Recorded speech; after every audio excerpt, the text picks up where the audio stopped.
우리는 지난주 하나님께서 새롭게 주신 이름 여호와 체데카누라고 하는, 다시 말하면 여호와 우리의 공의라고 하는 것에 대해서 살펴보았습니다. 나라가 풍정등화인 상태였습니다. 그런데 이스라엘 백성들의 지도자들은 하나님을 두려워한 것이 아니라 도리어 세상의 방법을 쫓아갔죠. 결국 세상에서 있는 모습과 별반 다르지 않은 모습이 예루살렘 성에 펼쳐지게 되었습니다. 부자, 그리고 필요한 사람들, 유익이 될 것처럼 느껴지는 사람들은 예루살렘 성에 있을 수 있었지만 그렇지 못한 사람들은 뿔뿔이 흩어지게 된 거죠. 그때 여호와께서는 이렇게 하십니다. 예루살렘 성 안에 있었던, 그리고 그들의 힘을 먹고 세상에 있는 권력을 가지고 휘둘렀던 그 사람들에게 있어서는 심판을, 그리고 그곳에 예루살렘 성의 보호를 받지 못하고 쫓겨났던, 그리고 모든 사람들 뿔뿔이 흩어진 그 사람들에게는 새로운 목자를 딱 세워서 그 목자가 부를 때 모든 사람들이 모이게 될 것이다 라고 하는 말씀을 하시죠. 그러면서 주어진 이름이 여호와 체데카누, 여호와 우리의 의라고 하는 부분이었죠. 뭐가 의가 돼요? 우리가 잘나서, 우리가 떼어나서, 우리가 불쌍해서 그게 의가 되는 것이 아니라 예수님께서 십자가에 못 박혀 돌아가심으로 하나님 앞에 이제 우리가 어떻게 해요? 의로움이 됨으로 무한정 계속 하나님 앞에 나아갈 수 있다는 거죠. 다른 사람이 필요한 게 아니에요. 우리가 주님 앞에 나아갈 수 있는 거예요. 우리가 더러워도 하나님께 나아갈 수 있는 거죠. 우리가 추해도 하나님 앞에 나아갈 수 있는 거예요. 우리가 부끄러워도 하나님 앞에 나아갈 수 있는 거죠. 그것이 여호와 체데카누라고 하는, 여호와 우리의 의라고 하는 그 귀한 이름인 거죠. 우리가 그러한 큰 축복을 받았습니다. 그리고 그러한 것 속에 지난주에 문제 제기는 뭐였냐? 우리가 신앙생활을 하는데 매일마다 변하지 않는 우리 모습 때문에 괴로운 거예요. 자괴감에 빠지는 거죠. 근데 이것이 뭐로 지난주에 이야기를 나눴냐? 이게 하나님을 두려워하는 모습으로 표현을 했던 겁니다. 우리가 하나님을 두려워하는 그 모습으로 나아갈 때 하나님께서는 하나님은 우리에게 뭘 주시는 거예요? 새로운 이름을 주시는 거죠. 예수 그리스도를 무서워하고 두려워하기 때문에 예수 그리스도를 붙잡을 수밖에 없는 것이고, 예수 그리스도를 붙잡는 자에게는 하나님 앞에 언제나 나아갈 수 있는 귀한 축복이 우리에게 주어진 거죠. 어떻게 그 귀한 축복을 지난 한 주의 삶 속에 누리셨습니까? 그렇다면 오늘 우리가 나누고 싶은 건 이겁니다.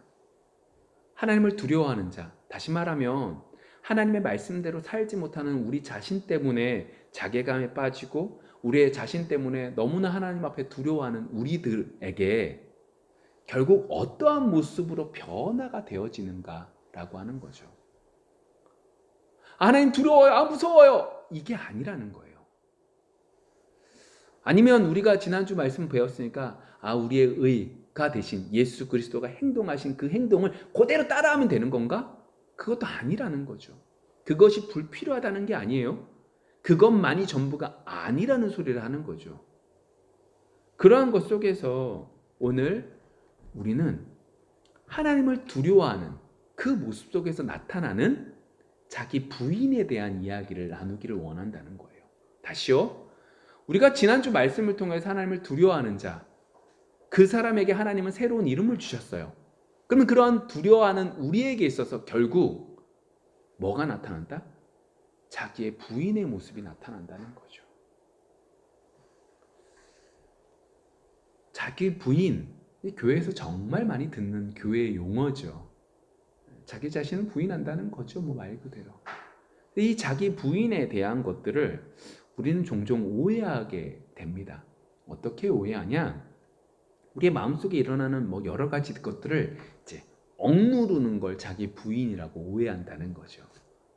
우리의 마음속에 무엇인가 나타나는 그 욕망 같은 것들을 누르는 거죠. 예를 들어서 짜장면이 너무 먹고 싶어요. 예를 들어서 좋은 집에 살고 싶어요. 그래, 자기 부인하는 삶이 우리의 삶이니까 짜장면 먹지 말고 밥 먹어야 되겠다. 아, 나를 부인하는 모습이니까 좋은 집에 살아서 그렇게 사는 게 아니라 움막에서 살아야 되겠다. 이걸 자기 부인이라고 오해할 수 있는데 그건 아니라는 거죠.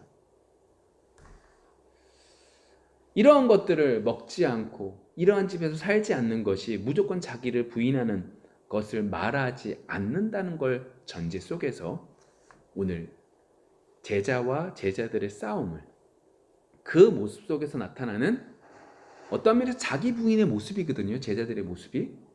근데 그 자기 부인의 모습 속에 말은 자기 부인이지만 자기 부인이지 않은 부분들을 살펴보기를 원한다는 거예요. 그러니까 제가 지금 오늘 하고 싶은 얘기는 이거죠. 우리가 말은 자기 부인이라고 말하지만 자기 부인이 아닌 우리의 의를 나타내는 부분들이 너무나 많다는 거예요. 그것들을 발견하기를 원한다는 것이고, 그 속에서 오늘 제목과 같이 하나님의 뜻과 우리의 생각이 왜 다른지에 대한 얘기를 나누고 싶은 거예요.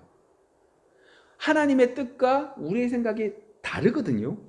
이 다름이 왜 일어나는지, 그러면 우리는 어떻게 해야 되는 것인지에 대한 부분들을 다루기를 원한다는 거예요. 오늘 20절의 말씀부터 제가 한번 읽어볼게요. 그때에 세베대의 아들의 어머니가 그 아들들을 데리고 예수께 와서 절하며 무엇을 구하니, 예수께서 이르시되 무엇을 원하느냐, 이르되 나의 이 두 아들을 주의 나라에서 하나는 주의 우편에 하나는 주의 좌편에 앉게 명하소서. 예수께서 대답하여 이르시되 너희는 너희가 구하는 것을 알지 못하는도다. 내가 마시려는 잔을 너희가 마실 수 있느냐? 그들이 말하되 할 수 있나이다. 이르시되 너희가 과연 내 잔을 마시려니와 내 좌우편에 앉는 것은 내가 주는 것이 아니라 내 아버지께서 누구를 위하여 예비하셨든지 그들이 얻을 것이니라. 세베대의 아들이라고 말하는 이 세베대의 아들들은 두 명인데, 이 두 명이 예수님의 12제자 중에 소속되어져 있습니다. 그 사람들이 야고보와 요한이라고 하는 사람들이죠. 이 두 제자들의 어머니가 예수님께 오게 됩니다. 분명히 예수님께서는 지금 이 성경 본문은 언제적이냐? 예수님이 이제 마지막으로 예루살렘으로 올라가시는 거예요. 예루살렘에 올라가시는 목적이 있어요. 이유가 있어요. 태토 전부터 정하셨던 그 모든 계획 속에 지금 드디어 십자가를 짊어지시기 위하여, 우리의 모든 죄를 짊어지시기 위하여 그 예루살렘으로 올라가고 계시는 가운데 있는 거죠. 그때 이 두 명의 제자의 어머니가 나타납니다. 그리고 오늘 본문처럼 예수님께 여쭤보죠. 예수님, 제 한쪽 아들은, 하나들은 예수님의 왼편, 오른편에, 그리고 한쪽 아들은 왼편에 앉게 해주십시오 라고 하는 얘기를 하는 겁니다.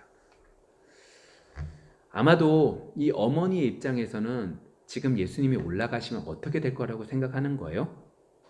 이제 이스라엘의 왕이 될 거라고 생각한 거예요. 이 혼란스러운 이 시기 속에서 예수님이 왕이 딱 되면 이 로마라고 하는 나라를 내쫓고 우리가 정말로 강성한 다윗의 때와 같은 그런 강성한 나라가 이루어질 것이다. 그때가 아마도 지금일 것이다. 완전히 무르익었다. 갈릴리도 그렇고 지금 이 예루살렘에도 예수님의 이름을 모르는 사람이 없다. 정말로 기대가 된다. 라는 마음속에서 이렇게 찾아오고 고백한 거, 요구한 거죠. 이 어머니만 그런 거예요? 아니에요. 24절에 보시면 예수님이 나머지 그 10명의 제자들도 동일한 마음들이 있었기 때문에 2명의 제자들에게 분을 내고 있는 거예요. 니들이 어떻게 이럴 수 있냐? 니 왜 지금 청탁하고 있냐? 라고 하는 얘기를 하고 있는 거죠. 그랬더니 예수님께서 대답하십니다. 뭐라고 그러죠? 너희는 세베대 아들들, 너희들이 지금 말하고 있는 것들을 안다 모른다? 모른다. 야, 그런데도 불구하고 너희들이 이 잔 마실 수 있겠니? 라고 물어보죠. 제자들이 뭐라고 그래요? 마실 수 있다고 그래요. 여러분, 제자들을 성경 속의 제자들의 모습들이 막 좌충우돌이라서 되게 별 볼 일 없는 것처럼 혹 보일 수 있지만 대단한 사람들입니다. 자신들의 모든 것들을 버리고 온 사람들이에요.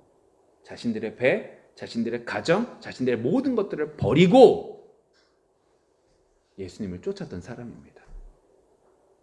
그래도 안락한 집에서 생활하는 그 삶을 버리고 길거리에서 아니면 때로는 왔다 갔다 하면서 때로는 타지에서 불편한 삶을 살았던 것이 이 제자들이라는 거죠.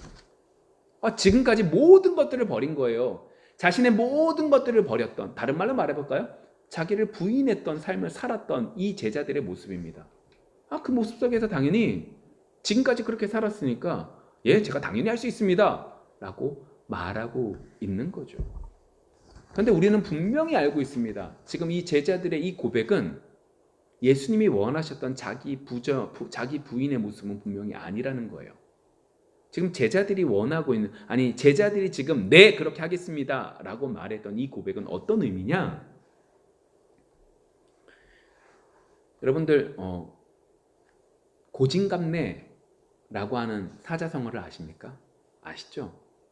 지금 고생 끝에 낙이 온다는 거죠. 지금 힘들어도 결국엔 궁극적으로 어떻게 나가는 거예요? 잘 될 거라는 거예요.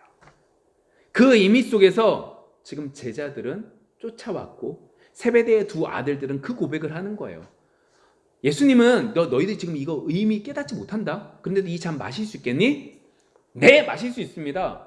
지금까지 나는 내 모든 것들을 버리고 예수님을 쫓았고 내가 이 모든 것들을 하겠습니다. 그러면 결과적으로 나중에 어떻게 돼요? 모든 것들, 좋은 것들을 누릴 수 있지 않습니까? 라고 하는 마음이 그의 속에 있는 거죠. 분명히 예수님은 지금 이 잔이라고 말하는 이 모든 것들은 십자가의 죽음에 대한 의미였고 그것이 너무나 필요해서 그거를 하시겠다고 말씀하시는데 그 말에 제자들은 어떻게 받는 거예요? 네, 죽을 수 있다는 거죠. 여러분, 제가 지금 자기 부인에 대한, 우리 자신의 부인에 대한 이야기를 하면서 이 본문에 대한 얘기를 했습니다. 여러분, 제가 지금 말하고 싶은 얘기가 이거죠. 여러분, 우리는 자기 부인하는 삶을 살겠습니다 라고 하는 얘기를 너무나 많이 들었고 우리가 조금 이따 성경 속에서 찾아보시겠지만 예수님께서 요구하신 것도 자기 부인과 십자가를 짊어지라고 말씀하신 것들을 봤기 때문에 자기 부인이라는 것을 너무나 잘 알고 있습니다. 근데 우리는 우리 속에 있는 우리의 자신의 모습들을 보셔야 되는데 그 모든 모습들 속에 자기 부인이라는 단어가 어떻게 받아들여지냐? 마치 제가 조금 전에 이야기한 것처럼 결과적으로 좋은 것들을 누리고 받아 먹기 위해서 고진감래의 모습 속에서 자기 부인의 모습을 생각하고 있다는 거죠. 내가 지금 이렇게 열심히 기도하면 어떻게 되는 거예요? 내 후대가, 내 다음이 잘 되는 거라고 생각하는 거죠. 내가 신앙생활을 열심히 하면 내 자녀는 잘 될 거예요. 내가 이렇게 열심히 신앙생활을 몇 대를 하면 믿음의 3대, 믿음의 4대, 믿음의 5대가 되면 정말로 풍성한 은혜가 흘러차고 넘칠 거예요. 왜요? 내 주변에 믿음의 3, 4대, 믿음의 5대 되는 사람들의 모습 속에서 정말로 세상에서 떵떵거리는 모습이 너무나 많이 보이거든요. 내가 그걸 소망하는 거예요.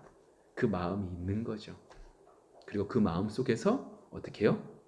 자기 부인을 하고 있는 우리의 모습이라는 거예요. 여러분, 세상 사람들도 열심히 삽니다. 세상 사람들도 공부 열심히 합니다. 내가 나중에 지금 내가 힘들고 못 먹고 못 힘들게 못 자지만 나중에 내가 잘 될 걸 소망하면서 그렇게 살아갑니다. 근데 우리는 그렇게 열심히도 안 하면서 뭐라고 포장하죠? 자기를 부인하기 위해서 공부 열심히 하는 거예요. 자기를 부인하기 위해서 공부 안 하고 하나님의 길을 가는 거죠. 그렇게 생각하는 거죠. 여러분, 오늘 이 귀한 주일, 이 귀한 말씀 속에서 내가 지금 자기 부인이라고 생각하고 있는 이 모습이 정말로 자기 부인인지 아니면 내가 마지막에 잘 되기 위해서 고진감래의 모습 속에서 이것들을 바라보고 있는지 뒤돌아볼 수 있는 우리 모두가 되어지기를 원합니다. 누가복음 18장에 보시면 성전에서 예물을 드리고 기도를 하는 두 명의 사람이 나타납니다. 한 명은 바리새인이죠. 이 사람은 이렇게 기도하죠. 하나님, 제가 남의 것을 하나도 뺏지 않았습니다. 불의한 행동을 하지도 않았습니다. 가난한 자와 같이 행동하지도 않았고 일주일에 2번 금식했고 그리고 소득의 11조도 드렸습니다. 특별히 내 옆에 있는 다른 사람 저 세리와 같지 않게 살았습니다. 라고 말을 합니다. 근데 거기에 비해서 세리는 어떻게 하죠? 세리는 세금을 거두는 사람입니다. 어디에요? 우리 이스라엘 백성들의 세금을 걷어서 로마에다 갖다 바치는, 그래서 유대인들에게서는 손가락질을 당하는 그러한 존재죠. 세리는 그 옆에 바리새인 옆에 앉아서 서서 기도하지도 못하고 저기 멀리 가서 하늘을 제대로 쳐다보지도 못하고 가슴을 치며 하나님께 자기를 불쌍히 여겨달라고 기도하죠. 여러분, 겉으로 보면 바리새인들이 정말로 자기 부인하는 겁니다. 내가 가지고 있는 그 모든 것들을 철저하게 하나님께 바치는 사람이죠. 여러분, 일주일에 2번씩 금식한다? 쉽지 않습니다. 박하의 11조, 가루의 11조까지 드린다? 철저하게 드린다? 정말로 쉽지 않습니다. 그 모든 것들을 행하는 사람, 그래서 우리가 볼 땐 그 사람이 온전히 자기 부인하는 사람이라고 생각이 되어집니다. 근데 예수님의 평가는 전혀 다르죠. 예수님의 평가는요, 누가 봐도 죄인이에요. 그래서요, 그 죄인이 지금 기도하는 나를 불쌍히 여기소서라고 말하는 건 당연한 거예요. 누가 봐도 지금 저 세리가 저렇게 기도하는 건 당연한 거예요. 저렇게 기도 안 하면 저는 나쁜 놈인 거죠. 좀 더 쉽게 말해볼까요? 저분이 아니라 저놈을 예수님은 뭐라고 말씀하시는 거예요? 의롭다고. 저 사람이 온전하다고. 저 사람이 의롭다고. 충격적인 말씀을 합니다. 여러분, 이거 제 얘기예요. 그쵸? 말은 아주 거창하게, 아주 거룩하게 바꿔요. 하나님, 제가 저를 부인하고 저를 깎아가면서 하나님 앞에 몸부림칩니다 라고 말을 하지만 결국 제 속마음은 너무나 더러운 거죠. 이게 여러분들 얘기입니다. 말하는 하나님께 영광 돌린다고 말하고 하나님을 위해서 내가 포기하는 삶을 산다고 말하지만 그 속에 나는 여전히 뭐가 있는 거예요? 내 욕심으로 가득 찬 거죠. 내가 이렇게 열심히 했는데 하나님 나한테 이거 안 해주실 수 있습니까? 인간적으로 봐도 이건 잘못된 거 아닙니까? 라고 얘기하는 우리의 모습인 거죠.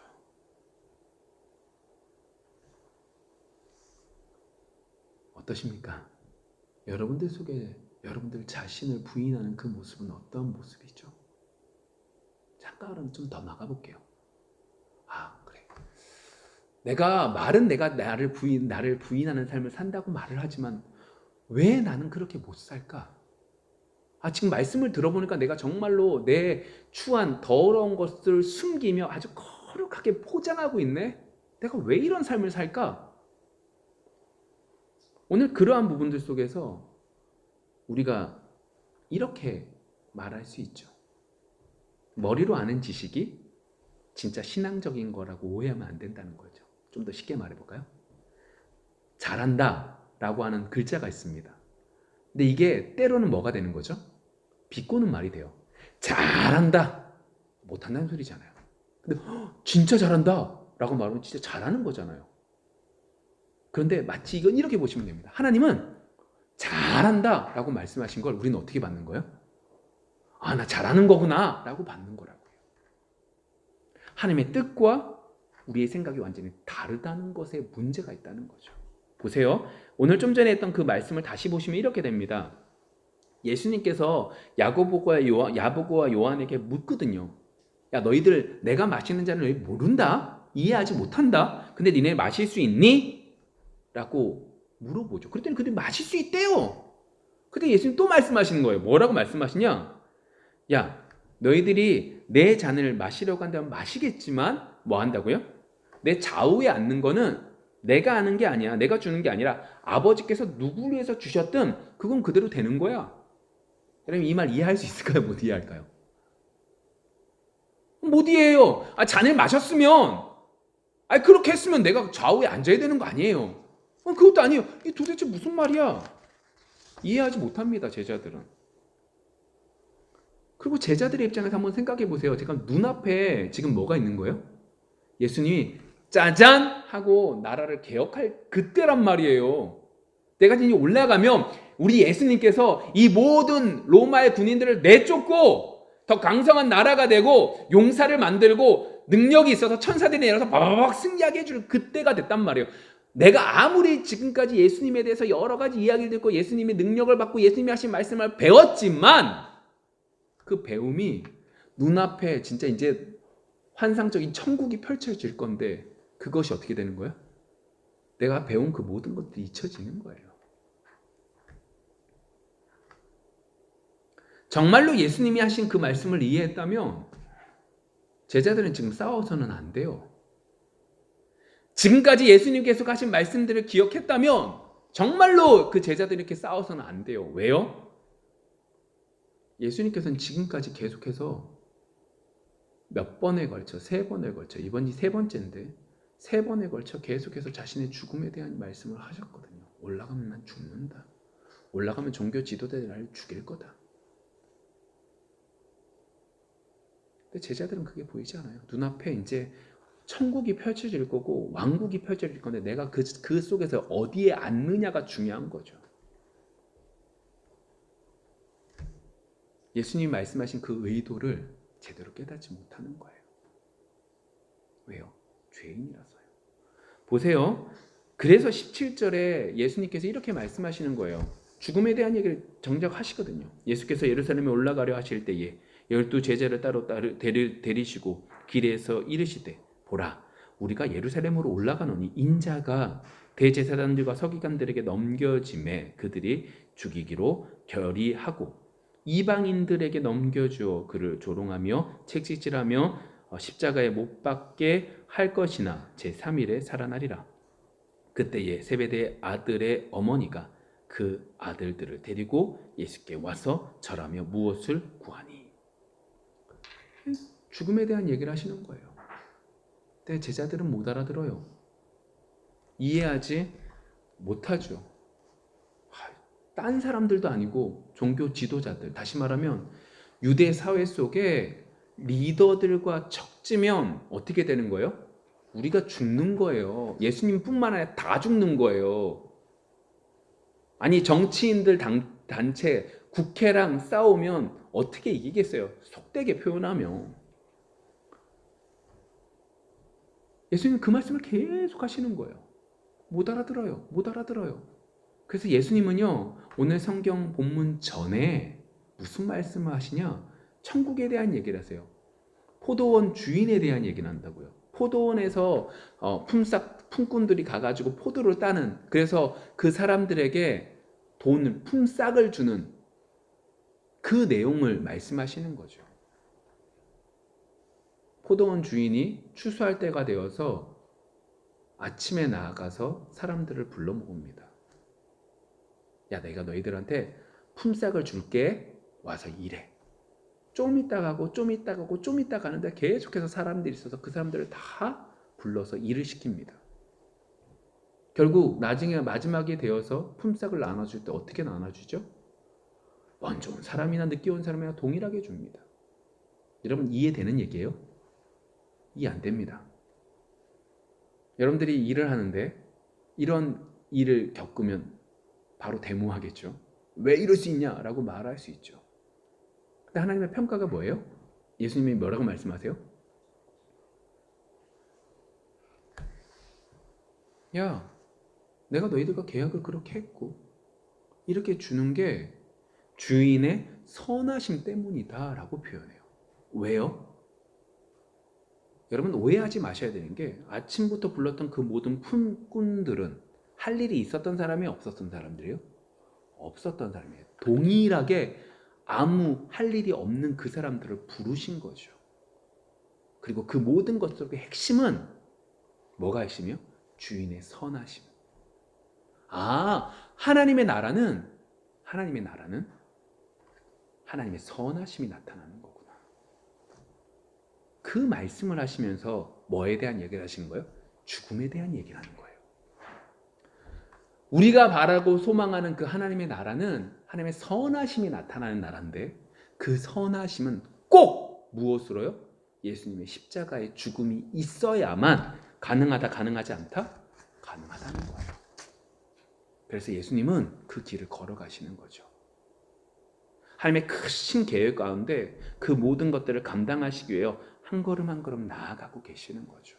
그리고 그 결과물이 십자가 앞에 이제 서 계시는 거예요. 그래서 제자들에게 말씀하시는 거죠. 제자들 못 알아들어요. 그렇게 말씀을 하셨는데도 못 알아들어요. 그것이 세 번째 말씀하셨는데 첫 번째 하신 말씀도 볼까요? 동일한 모습이 나타납니다. 마태복음 16장 21절에서 24절입니다.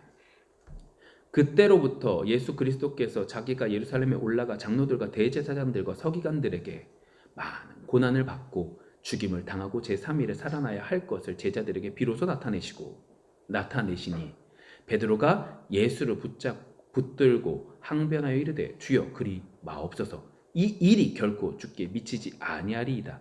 예수께서 돌이키시며 베드로에게 이르시되 사탄아 내 뒤로 물러가라. 너는 나를 넘어지게 하는 자로다. 내가 하나님의 일을 생각하지 아니하고 도리어 사람의 일을 생각하는도다 하시고 이에 예수께서 제자들에게 이르시되 누구든지 나를 따라오려거든 자기를 부인하고 자기 십자가를 지고 나를 따를 것이니라. 여러분, 처음에 예수님께서 돌아가실 것을 말씀하세요. 하나님의 나라는 너무나 선하시고 하나님의 선하심이 나타나서 예수님인 내가 십자가에 못 박혀 모든 일을 담당해야만 돼 라고 하는 것을 가르쳐 주시는 거죠. 근데 그 얘기를 듣고 제자들이 뭐라고 반응해요? 베드로가 죽지 말라는 거예요. 돌아가시지 말라는 거예요. 그랬더니 예수님이 뭐라고 그러세요? 하나님의 일을 생각하지 않고 사람의 일을 생각한다. 사탄아 물러가라 라고 말씀하시죠. 중요한 게 배워요. 사람의 일은 뭐가 되는 거예요? 무조건 하나님을 대적하는 거구나. 왜요? 우리가 아담과 하와 이후로 죄인이거든요. 시작 전부터 악한 것밖에 생각 나오지 않는 존재인 거예요. 그래서 우리 속에 나오는 건 다 악한 거죠. 다 하나님을 대적하는 것밖에 나올 수밖에 없는 거죠. 왜 우리가 예수님이 하신 말씀들을 왜 제자들이 못 깨달았나요? 완전히 달라서예요. 예수님이 하신 말씀을 제대로 깨닫지 못하는 이유는 우리가 생각하는 우리가 하는 모든 일들은 다 하나님을 대적하는 것만 가득한 존재이기 때문에 그렇구나. 지금 상황은 어떻게 해요? 베드로가 신앙 고백했다니까요. 성령이 알게 해서 신앙 고백한 이후에 바로 사탄이라는 소리를 들어요. 왜요? 인간이 그런 존재라는 걸 뼈저리게 보여주고 있는 거예요. 여러분, 우리는 정말로 그런 존재입니다. 그러한 존재들 속에서 이제 더 나아가는 거죠. 두 번째, 예수님께서 예수님께서 또다시 말씀하세요. 마태복음 17장 22절 23절 세 번 죽음에 대한 말씀을 하세요. 하나님 나라는 이렇게 되어져야 된다라는 말씀, 너무나 중요한 말씀을 하는데 못 받는 거예요. 두 번째 이렇게 말씀하시죠. 갈릴리에 모일 때에 예수께서 제자들에게 이르시되 인자가 장차 사람의 손에 넘겨져 죽임을 당하고 제3일에 살아나리라 하시니 이때 제자들이 어떻게 해요? 매우 근심하더라. 이제 근심하는 거예요. 정말로 못 알아듣는 거예요. 정말로 못 이해하는 거예요. 시작점이 달라요. 예수님은 하나님의 크신 계획을 이루기 위하여 그 모든 것들을 감당하시기 위하여 이 땅에 오셨고 그 모든 것들을 감당하시는데 제자들은 악한 마음 속에서 악한 생각을 가지고 아무리 말씀을 들었어도 눈앞에 보이는 것 때문에 서로 싸우고 있는 것이 제자들의 모습이죠. 그래서 예수님은 정확하게 이렇게 말씀하세요. 예수님은 자신의 일을 우리에게 알려주시는 거예요. 지금은 못 이해해도 성령이 역사하시면 깨닫게 될 그 귀한 말씀들을 하시죠. 그게 28절, 오늘 본문 28절입니다. 인자가 온 것은 섬김을 받으려 함이 아니라 도리어 섬기려 하고 자기 목숨을 많은 사람의 대속물로 주려 함이니라. 여러분, 인간은 안 돼요. 안 되는 모습이 아까 전에 베드로가 신앙 고백을 한 이후에도 인간의 사람의 일들을 생각하며 사탄아 물러가라 라고 말하는 그 이야기를 들은 거죠. 안 돼요, 안 돼. 근데 그 안 되는 것 속에서 예수님께서는 우리에게 그 안 되는 인간을 위해서 예수님께서 이렇게 하시는 거죠. 어떻게 하시는 거예요? 도리어 섬기려 오셨다. 창조자 하나님께서 피조물 인간에게 내려오신 거예요. 근데 그 인간이 온전한 인간이 아니에요. 이 인간이 죄를 지어서 철저하게 낮아진 죄인이죠. 근데 창조자 하나님께서 죄인된 인간에게 내려오셔서 더 아래로 내려가신 거죠. 세상 사람들이 손가락질 할 만큼 별 볼 일 없는 모습으로 모든 죄를 담당하시러 오신 거예요. 누가 보내셨어요? 하나님께서요. 하나님의 크신 계획 가운데요. 마귀가 능력이 있어서 야 마귀야 미안해, 내가 이거 줄 테니까 내가 아들을 줄 테니까 용서해줘, 이게 아니에요. 전능하신 하나님께서 하나님의 진노, 죄, 그 모든 공의를 이루시기 위하여 그 죄의 값을 담당시키시기 위해서 예수님을 보내신 거예요. 신이 하나님이 하나님의 아들 예수 그리스도가 오셔야지만 감당할 수 있기에 예수님을 보내신 거예요. 마귀는 다만 도구일 뿐이죠. 하나님의 진노를 누그러뜨린 거죠.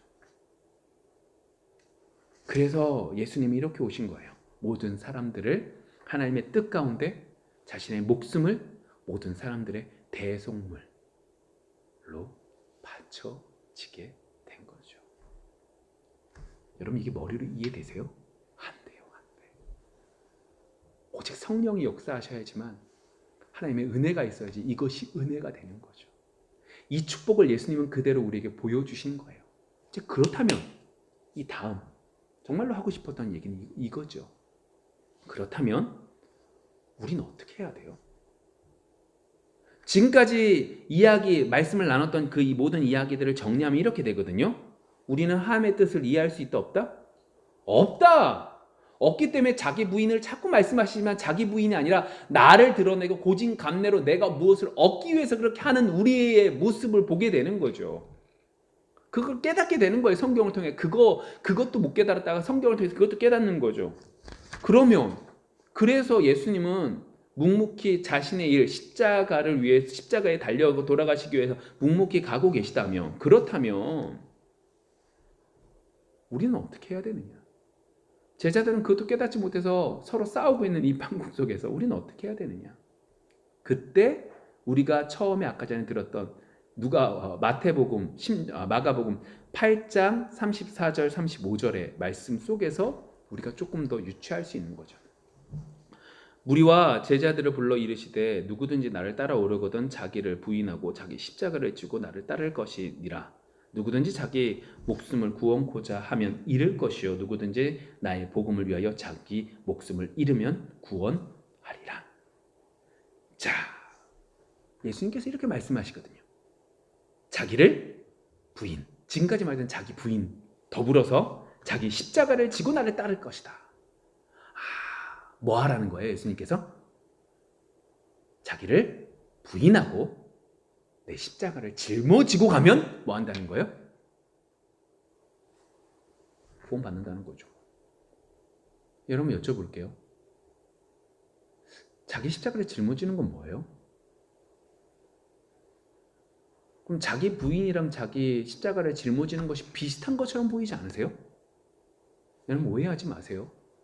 지금까지 이야기했던 것들을 제대로 받는다면 이 말씀도 우리가 지금 흔히 이렇게 그럼 내가 뭘 해야 될까라는 생각이 들어간다면 그건 역시 잘못일 수 있겠구나라는 생각이 들어가요. 왜 그런 거죠? 내가 내 십자가를 짊어지고 내가 가서 해결하면 누가 구원받게 하는 거예요? 내가 하는 거죠. 그죠? 내 십자가를 지고 내가 짊어지고 가면 누가 구원받는 거예요? 내가 내 십자가를 짊어지고 갔기 때문에 구원받는 거잖아요. 그런 의미가 아니죠. 그럼 결과적으로 이 말은 일맥상통하는 거예요. 어떤 부분 속에서요? 내가 나를 살릴 수 있는 방법이 있는 거예요? 없는 거예요? 없어요. 예수님이 말씀하신 그 말귀도 제대로 못 알아듣는 게 우린 거예요. 자기를 부인하라고 해도 내 욕심에 따라서 움직이는 것이고 내 십자가를 짊어지라고 말하니까 내가 무엇인가를 하면 되겠다라는 오해로 나아가는 게 우리 존재라는 거죠. 그런 것 속에서 오늘 서론에 말했던 거와 연결이 돼요. 내가 할 수 있는 게 없구나. 내가 일주일 동안 살아갔는데 맨날 왜 이렇게 하나님 뜻대로 살지 못할까? 이 고백이 있는 사람은 하나님이 두렵습니다. 정말로 내가 변하지 않는 모습에 두렵습니다. 여러분, 여기서 이것기 때문에 내가 마음대로 살아, 이거 아니에요. 두렵습니다. 제대로 하나님이 역사하시면 두렵습니다. 두려운 사람에게 어떻게 되는 거죠? 하나님께 매달릴 수밖에 없는 거죠. 매달리면 무슨 고백을 할 수밖에 없는 거죠? 정말 내가 아무것도 아니군요. 정말 내가 아무것도 아니군요. 내가 하나님이, 예수님이 말씀하신 그 말씀조차 제대로 깨닫지 못하는 존재군요. 하나님 도와주십시오. 뭐 때문에요? 하나님을 두려워하는 마음이 결국 어디까지 가는 거예요? 나를 부인하게 하는 거죠. 나는 구원에 관련해서 아무것도 못하는 존재입니다. 여러분, 여기서 잘 보셔야 돼요. 이 말은, 이 얘기는 아니에요. 여러분, 열심히 일하면 돈 법니까 못 법니까? 법니다. 이게 하나님의 은혜입니다. 하나님께서 너무나 좋은 축복을 주신 것이 모든 세상 사람들에게 열심히 일하면 돈 벌게 해주셨습니다. 그게 축복입니다. 하나님이 죄를 지었음에도 불구하고 이 온 인류에 주신 축복이죠. 그런데 분명한 사실 한 가지는, 그렇지만 그 축복과 별개로 구원은 전혀 우리가 할 수 있는 것이 없음을 깨닫게 해주신 거죠. 그래서 우리는 하나님 앞에 나아갈 때 정말로 우리가 아무것도 아님을 고백할 수 있는 우리 모두가 되어지길 원합니다. 그래서 마가복음 마지막 부분에 이 얘기 나와요. 누구든지 자기 목숨을 구원코자 하면 잃는다. 내가 무엇인가 하려고 하면 잃을 수밖에 없어요. 그런데 나를 복음을 위해서 자기 목숨을 바치면 뭐 하는 거예요? 구원을 얻는다. 이 고백이 이 말씀을 하시는 거죠. 여러분, 오늘 제목과 같이 하나님의 뜻은 나의 생각과 너무 다릅니다. 인간의 일을 생각하는 우리는 하나님을 대적하는 것밖에 할 수밖에 없는 존재입니다. 그렇기 때문에 우리는 하나님을 두려워하는 마음속에 우리 스스로 난 아무것도 못합니다 라고 하는 자기 부인의 모습들이 우리의 삶 속에 나타나야 되는 거죠.